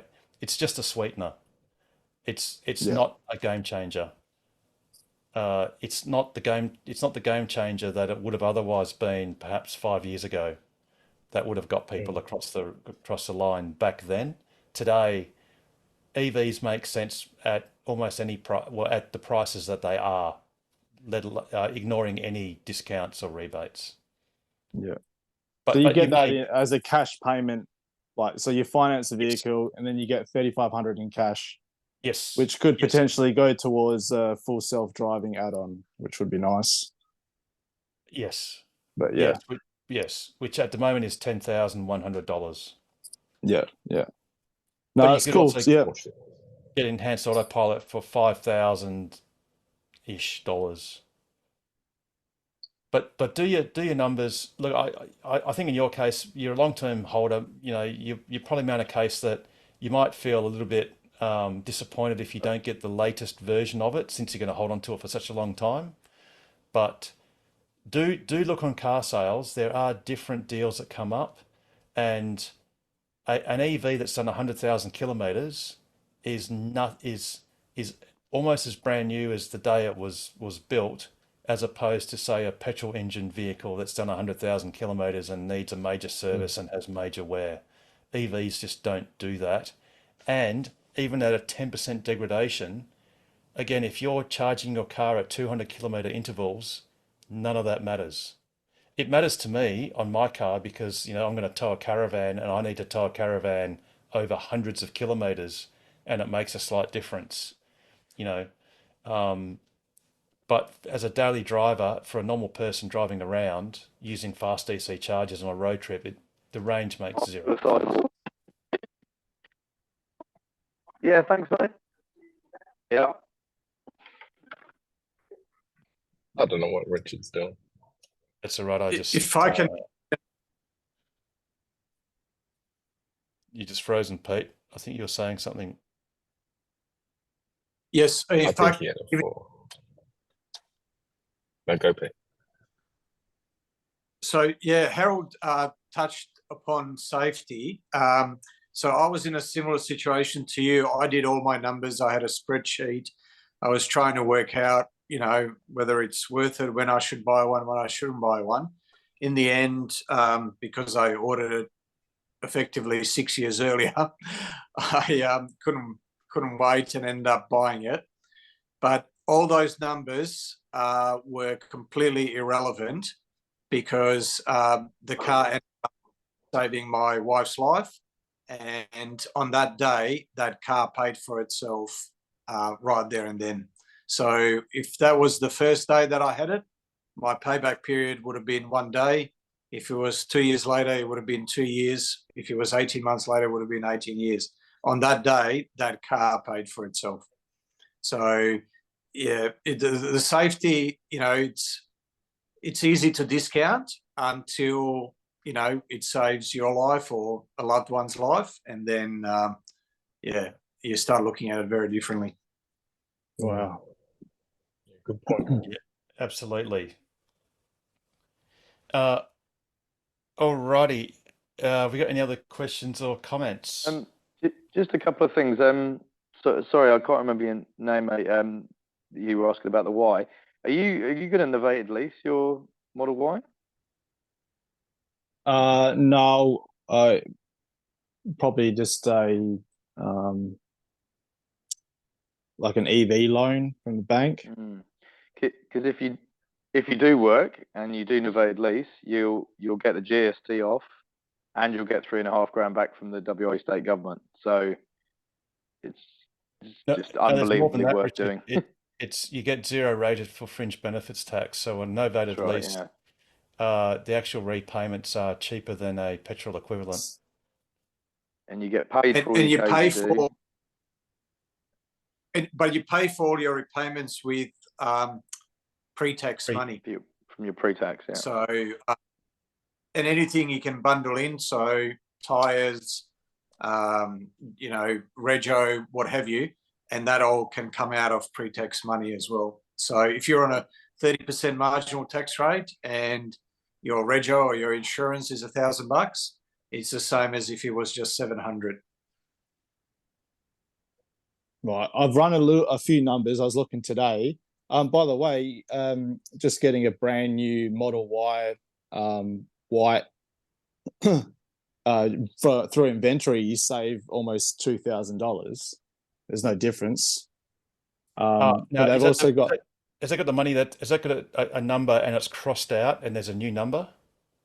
Yeah, but once you do all the fees and taxes, it works out to 57. Yeah, just one quick point on that one.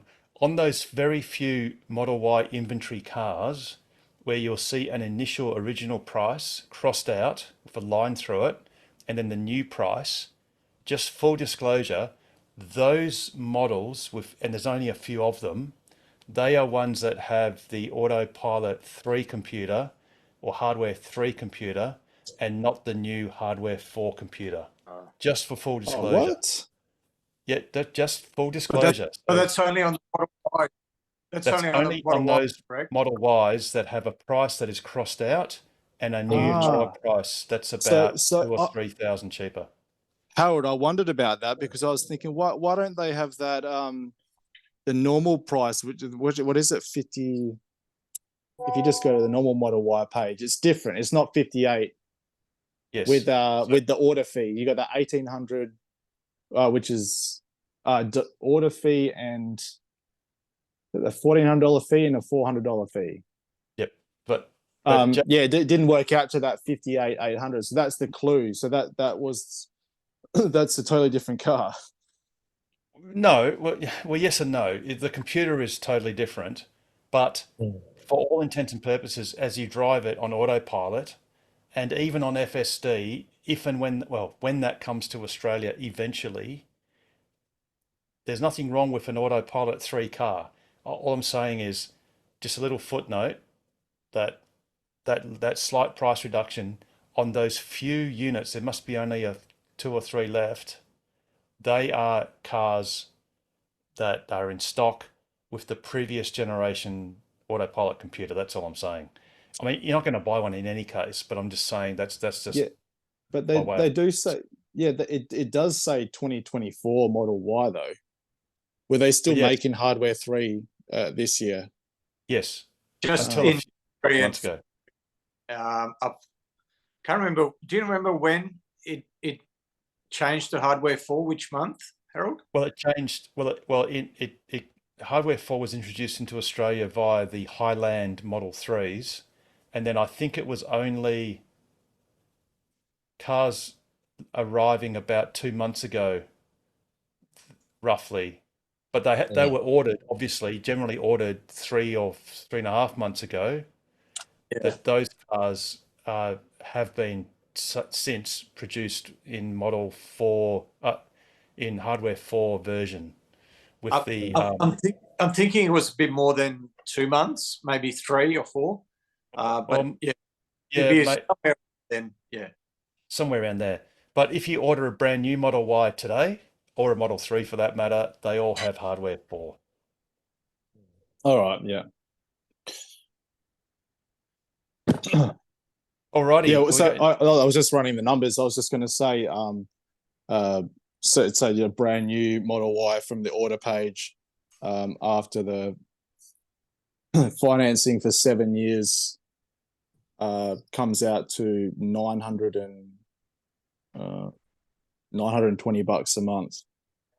Well, you need to get different financing deals. So I wouldn't look at the finance cost. I mean, I know that's your cost, but that's something that is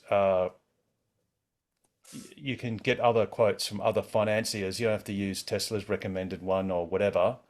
It's just that their rate that they had there's pretty much dead on the comparison rate for the EV loan, so it just worked out. But I was going to say, off the top of your guys' head, novated lease, what would the weekly costs be Find out. Go to Maxia. Just Google novated leases. Get quotes from all the companies. See what. Yeah, Also I think check, they don't really give it to you over longer than 5 years, though. No, yeah, but you you can might go find anywhere if it's between 1 and 2. novated, you might be able to afford the repayments anyway because it's an after-tax money and you've got the tax effects of being. Sorry, it's pre-tax money. So It's such a ridiculously good deal. I can't even. I'm blue in the face at work trying to tell people how good it is. I can't find the words. Like it's just. We had one of our clients that we used that they got their cost controllers to break the maths, and they were like, "No, this is really good. We're thinking of getting a Tesla ourselves." You know, it's just Anyway, I can't think. Yeah, of I'll go talk to one of the companies then because it's kind of a bit daunting. It's a bit confusing. So I'll go talk to a company. Yeah, go to a novated lease company. They're a little bit like duty-free shops. Their interest rates are higher, but the total cost that is out of your pocket is lower. So then you tell them what your budget is per week. Now, don't forget what you think your budget is per week is your after-tax budget. You've got to think of that in a pre-tax budget because it's two different things depending on your marginal tax rate. But you want to basically look at your your net out-of-pocket expense every week, and then get them to convert that back to a time period. And if it slots into their 5-year period at the same cost as a 7-year loan by some other means, then it's a good deal. Now we've got to unfortunately move along a little bit. Sorry? Yeah, would you mind just, if we've got 5 minutes left, would you? No, we only wait, need 30 seconds. No, Pete, sorry, Pete. Sorry to interrupt. Brad's got his hand up. Brad has had his hand up for quite a while, and he's been very patient. And we've got 8 minutes to go of the show. I really need to get to Brad's question, and then we'll see what we've got after that. Go, Brad. And Thanks, sorry for making you wait so long. No, that's okay. No problem at all. I don't know if it happened on the last update, but our radio intermittently goes out for 1 or 2 or 3 seconds every now and again. It's really annoying. Is it the actual digital radio, like if you go scan radio stations, or is it on your TuneIn streaming radio doodad? Just under when I go to stations or when I press on the menu, brings up all the stations. You just press on any one of them, and just intermittently you lose it for 2 or 3 seconds, and then it comes back on. It's only just started doing it in the last month or so. And also when it has, the name of the artist or whatever, the song will have to play for about nearly a minute, and then all of a sudden it'll actually bring up the name of the song, whereas before it brings up the name of the song straight away. So what station are you listening to? There's just all sorts, just Nova 93.7 or 96 FM. Yeah. And that comes up as a frequency, doesn't it? It comes up as 96.1. Or 96 FM as. Yes. I think that's on the digital radio section. To be honest, I've had no experience of digital radio. I just use TuneIn. Well, I used to use TuneIn to do radio streaming, which is different on the internet. But the station I listen to doesn't work on TuneIn at the moment. Hasn't done for months. That's interesting. Has anyone else had that experience on standard digital radio on their cars lately? I've got a feeling I haven't heard of this. I haven't seen it on our Facebook page either. So what I would do is next time it happens, try and jot down the time and the date when it happened, and then put it into your app as a service request, and give them those log times. And they might be able to fix it. Even you might have to bring your car in, but see if you can give them at least 2 or 3 times, when it happens, so they can check the logs around those time points, those time stamps. Okay, it's not by doing a reset of the screen or anything like that. It won't do anything. No. You can try it. You can try it. But and I'm still new to that. How do I actually do that?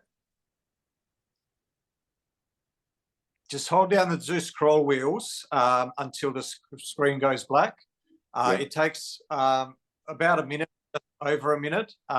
You'll first get the T logo come up. It takes just over a minute, but it feels a lot longer if you're staring at a black screen. So maybe set a timer or what have you, but just be mindful the connectivity is the last thing to come on. So whether that's your Wi-Fi or your 4G or whatever it is, or your, it will be the last thing to come on. So give it a good, 3 or 4 minutes and it should. And you can do that while you're driving, incidentally. So you just press the 2 scroll wheels, but then you'll lose vision of your speedo. I don't know if that's an official Tesla recommendation. I don't think it's awesome fun. I don't think it's not one, to be honest. So yeah. I'll give that a shot. It's great to do while you got It's good to do while you got passengers in the car with you. Freaks them out. Yes. But actually, strangely, I think it doesn't affect autopilot. I think autopilot stays engaged. Oh, it doesn't. Oh, does it? No, it doesn't. Okay. I did it the other day to try that. I came back and it was, you could actually, because you can feel your car still driving. So separate computer. So it's brilliant. It's good fun. Very good. Alrighty. We're less than 4 minutes. So any last things? I mean, I think Pete, you wanted to say something, but I think what you wanted to speak to was this. So this is for models benefit, and if you can't process it fast enough, just look at our YouTube video, which will be coming out in the next 20 minutes, and that's the comparison out of pocket per month, and they're comparing basically what was a $70,000 Model Y down to a $44,000 petrol car, and the out of pocket was actually per month was less for something that's more than 50% dearer, 60, 70%. So yeah, now that same car is like 59 for the standard range, that will put that monthly expense way below what I was looking at, 900 and something a month. So yeah, that's good to know. Thank you for that. That's right. I wouldn't necessarily look at the dollar amounts. It's more in comparison, because that infographic which I had that company do up for us, that was over a year ago. But the comparison should still be somewhat similar. But it is based on someone in WA earning the average wage, and it's based over a 5-year period. So over a 7-year period, that monthly amount will be even less. So yeah, and after that 5 years of paying that, there is 1,071. What? Yeah, there is a balloon payment. I think there's some law around novated leases as to what that balloon payment has to be. I'm wondering if it says it in the fine print there down the bottom or not. Don't know, but I'm really sorry, Pete, but we've got less than 2 minutes, and we've got to wrap this up, because otherwise I'm going to get sin binned by X/Twitter. Oh, and Tesla is around the $200 mark, as we discussed last week. Yes, Saxon, it sure is. So that's very interesting. But unfortunately, we've got to go. So, Pete, how would you round out an awesome show like this? As always, stay safe, stay sustainable, and stay ahead of the curve. The best way to do that is come and watch Ask Us Anything in 2 weeks' time, because we'll be on holidays for a bit. But buy a Tesla, join Tokwa, and ask us anything about accelerating the world's transition to sustainable energy. Have a wonderful, 2 weeks off. Obviously, Ask Us Anything will return next week, but it just won't be recorded. But in any case, I really do look forward to, for me, seeing you on next 3 weeks' time on Ask Us Anything. Have a wonderful Good luck on your trip. Thanks, everyone, and have a wonderful night. Safe, buddy. Night, everyone. Thank you. Thanks, Harold.